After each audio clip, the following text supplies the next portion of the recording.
8 अक्टूबर 2023, दिन रविवार। संडे की इस मॉर्निंग हडल में आप सभी का बहुत बहुत स्वागत।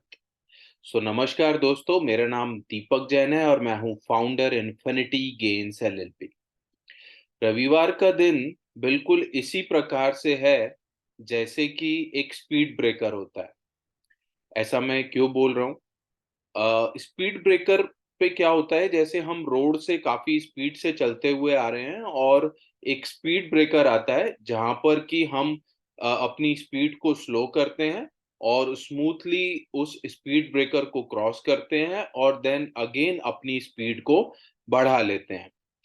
संडे भी बिल्कुल एक स्पीड ब्रेकर की तरह काम करता है जहां पर मंडे टू सैटरडे हम लोग अपनी पूरी स्पीड से अपनी प्रोफेशनल लाइफ को बेटर बनाने के लिए काम कर रहे होते हैं। और जब संडे का दिन आता है तो संडे हम अपने परिवार के साथ पूरा दिन रिलैक्स करते हैं और ना सिर्फ रिलैक्स करते हैं बल्कि घर के जो छोटे मोटे काम हैं वो सब भी हम कंप्लीट करते हैं।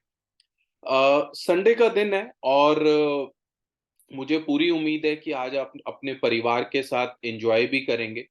और रिमेनिंग जो हमारे पास डेज बचे हुए हैं अक्टूबर मंथ के लिए, मेरी आपसे ये रिक्वेस्ट है कि अभी आपने लास्ट 7 डेज में जो भी आपने वर्कआउट किया आपने, उसको आप रिटर्न में लिखिए, उसको नोट कीजिए।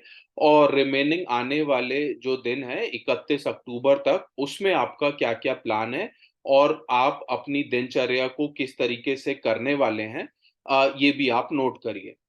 तो आज मैं आपसे बात करूँगा हमारे जो इंश्योरेंस एडवाइज़र्स हैं। सबसे पहले तो मुझे ये एजेंट वर्ड ही नहीं आता समझ में कि ये एजेंट वर्ड रखा ही क्यों गया है और किस सोच के साथ रखा गया है, क्योंकि मेरी नज़र में जितने भी इंश्योरेंस कंसल्टेंट्स हैं, इंश्योरेंस एडवाइज़र्स हैं, वो एक बिज़नेसमैन हैं। वो अपना व्यापार चला रहे हैं और जो हमारे इंश्योरेंस एडवाइज़र्स हैं, वो ना सिर्फ़ अपने खुद के लिए अपनी अर्निंग करते हैं, समाज के लिए भी अच्छा करते हैं और अपने आने वाली जनरेशन के लिए भी लीगेसी और पेंशन क्रिएट करते हैं। तो आज मैं आप लोगों से बात करूँगा किस प्रकार एक इंश्योरेंस एडवाइज़र जो है वो अपनी डेली रूटीन को अगर ठीक से फ़ॉलो करें तो किस तरीके से वो एक सक्सेस को अचीव कर सकते हैं। सबसे पहला, एक समय पर जागना। सो फ्रेंड्स, ये बहुत एक सिंपल सा रूल है कि अगर हम सुबह जल्दी और समय से उठते हैं, तो रादर हमारे को समय से उठने के साथ-साथ एक समय भी फिक्स कर लेना चाहिए। चाहे वो 5 बजे का हो, चाहे वो 6 बजे का हो या 7 बजे का हो, जो भी समय आपको लगता है कि एक समय जो है हमें वो फिक्स करना चाहिए। इसमें मेरा एक और सबमिशन है कि रात के समय हम जो सबसे लास्ट काम हमारा होता है वो मोबाइल टच करके हम लोग सोते हैं। तो मोबाइल से गैप अगर हम लोग नाइट के समय थोड़ा-सा बना लेंगे, तो जिसकी वजह से हम लोग समय से सो भी पाएँगे और मॉर्निंग में समय से उठने का, यानी एक समय पर उठने का हमारा जो सिस्टम है और वो रूटीन बन जाएगा। कसरत और नाश्ता करना फ्रेंड्स, दिन में 1 घंटा हमें अपनी हेल्थ को देना बहुत ज़रूरी है। ज़रूरी नहीं है कि आप जिम में ही जाएँ और वहाँ पर हेवी वर्कआउट करें, ऐसा बिल्कुल ज़रूरी नहीं है। आप सिंपल एक्सरसाइज़ कर सकते हैं, आप योगा कर सकते हैं, आप प्राणायाम कर सकते हैं। इसके अलावा आप पार्क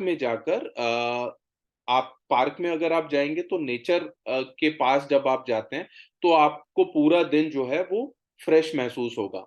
नाश्ता करने से यहाँ पर जो भी आपका ब्रेकफ़ास्ट है वो बिल्कुल आप समय से कीजिए। लंच और डिनर भी समय से कीजिए। और कई बार ऐसा देखने में आता है, ख़ासकर इंश्योरेंस एडवाइज़र्स और जो हमारे सेल्स प्रोफ़ेशनल्स हैं, वो 4 बजे, 5 बजे, रादर 6 बजे के आस-पास भी मैंने ऑफ़िसेज़ में देखा है कि कई बार वो अपना लंच कर रहे होते हैं। तो इस हैबिट से हमें बचना होगा और अपने नाश्ते का और लंच का और डिनर का एक प्रॉपर टाइम फिक्स करना होगा और एक्सरसाइज को अपने रूटीन में ज़रूर लाना होगा। As a insurance advisor networking जो है वो द मोस्ट इम्पोर्टेंट है। मोस्ट इम्पोर्टेंट की है हमारे काम का। क्योंकि ह अगर हमने ज़्यादा से ज़्यादा लोगों को अप्रोच किया, क्योंकि प्रोस्पेक्टिंग की जब हम बात करते हैं तो इंश्योरेंस एडवाइज़र का जो सबसे पहला काम है वो प्रोस्पेक्टिंग ही है, यानी नए-नए क्लाइंट्स को जो है अप्रोच करना। नेटवर्किंग करने के लिए आप डिजिटल मार्केटिंग जैसे टूल्स यूज़ कर सकते हैं। आप अपने एरिया की रेज़िडेंट वेलफेयर एसोसिएशन के साथ एसोसिएट हो सकते हैं। आप वहाँ के अपने मंदिर ट्रस्ट के साथ एसोसिएट हो सकते हैं और इसी तरीके के बहुत सारी जो नेटवर्किंग टूल्स हैं, आप उसको इस्तेमाल कर सकते हैं। 16 घंटे मेहनत करना। फ्रेंड्स हम सभी के पास, चाहे वो टाटा हो, चाहे वो अंबानी हो, चाहे वो हमारे पीएम हो या आप या मैं, हम सभी के पास 24 घंटे होते हैं। और इन 24 घंटे में तकरीबन 7 से 8 घंटा जो है वो सोने में स्पेंड होता है, तो रिमेनिंग 16 घंटे बचे होते हैं। अब इन 16 घंटे को आप कितने बेटर तरीके से यूज़ कर पाते हैं, यही सक्सेस मंत्र है। और इन 16 घंटे में भी हमें अपनी जो बेसिक दिनचर्या की चीज़ें हैं वो भी करनी है, हमें खाना भी खाना है, हमें नहाना भी है और बाकी भी जो और बेसिक चीज़ें हैं हमें दिन भर की वो भी करनी है। तो रिमेनिंग अगर मैं बात करूँ तो तकरीबन 8 घंटे हमारे पास बचते हैं, जिसको हम बहुत प्रोडक्टिव तरीके से अगर यूज़ करें तो हम लोग सक्सेस की तरफ बढ़ सकते हैं। और अधिक करने के लिए प्रेरित रहना।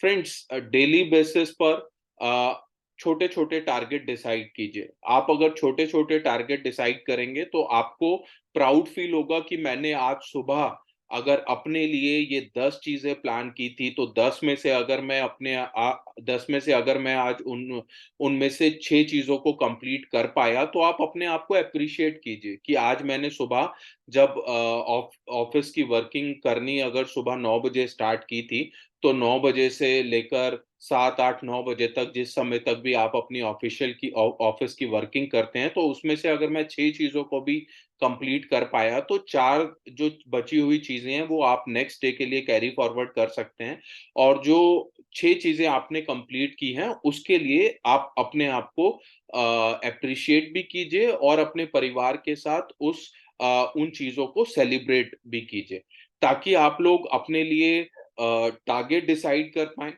और ये जो टारगेट है ना, ये हमेशा डिसाइड होने चाहिए 1 साल के लिए, 3 साल के लिए, 5 साल के लिए, 10 साल के लिए, 25 साल के लिए।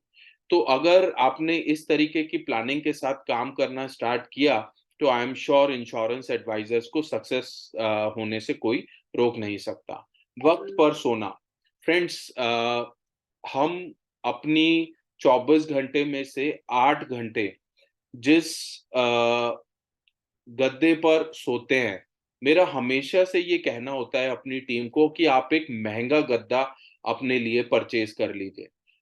हम लोग काफ़ी बार कंजूसी करते हैं उस गद्दे को परचेज़ करने में कि क्यों ही महँगा गद्दा परचेज़ करना, बट मुझे ऐसा लगता है कि हम अपनी ज़िंदगी के 8 घंटे जिस गद्दे पर स्पेंड करते हैं, सोते हैं, वो एक अच्छा कम्फ़र्ट भरा और एक महँगा गद्दा होना ज़रूरी है। सो फ्रेंड्स आज संडे का दिन है और क्योंकि संडे का दिन है तो आज बिज़नेस का डिस्कशन मैं नहीं करूँगा। बट क्योंकि हमारे पास अक्टूबर मंथ के अंदर पूरे-पूरे 4 वीक हैं, जिसमें से 1 वीक ऑलरेडी निकल चुका है। रिमेनिंग 3 वीक अभी हमारे पास हैं।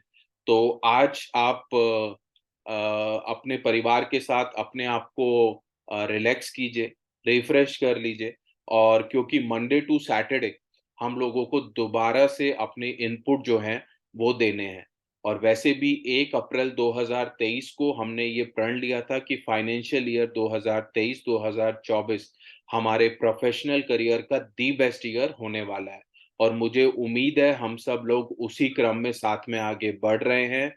फिर भी अगर आपको ऐसा लगता है कभी भी किसी भी समय मेरी या मेरी टीम की रिक्वायरमेंट है या मेरे से डिस्कशन की ज़रूरत है, तो बेझिझक होकर आप डिस्क्रिप्शन पर लिखे हुए नंबर्स पर हमसे कनेक्ट कर सकते हैं। So friends, thank you so much. आप लोगों का दिन शुभ हो। Thank you.